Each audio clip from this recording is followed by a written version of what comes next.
الحمدللہ اہل سنت والجماعت کسی بھی اہل بیت کے حق کی فرد کی توہین کرنے کے لیے کبھی بھی تیار نہیں ہے، کیونکہ ہم اہل بیت کو یعنی ائمہ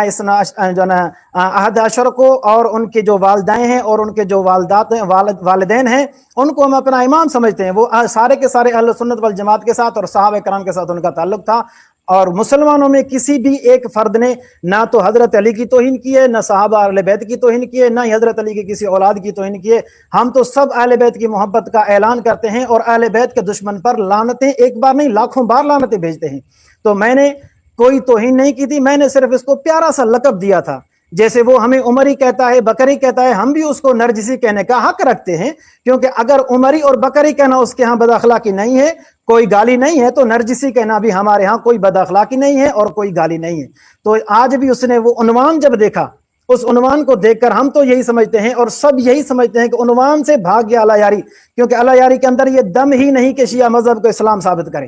کیونکہ اس نے جو بتایا ہے شیعہ مذہب کے دین لینے کا اصول، دین لینے کا طریقہ، اور پھر اس کی جو تقاریر ہیں، مجالس ہیں جو وہ میڈیا پر بیٹھ کر بیان کرتا ہے اور جو لوگوں کو باتیں بتاتا ہے، ان باتوں کو اور اس کی کتابوں کو جب ہم آپس میں ملاتے ہیں تو جو مذہب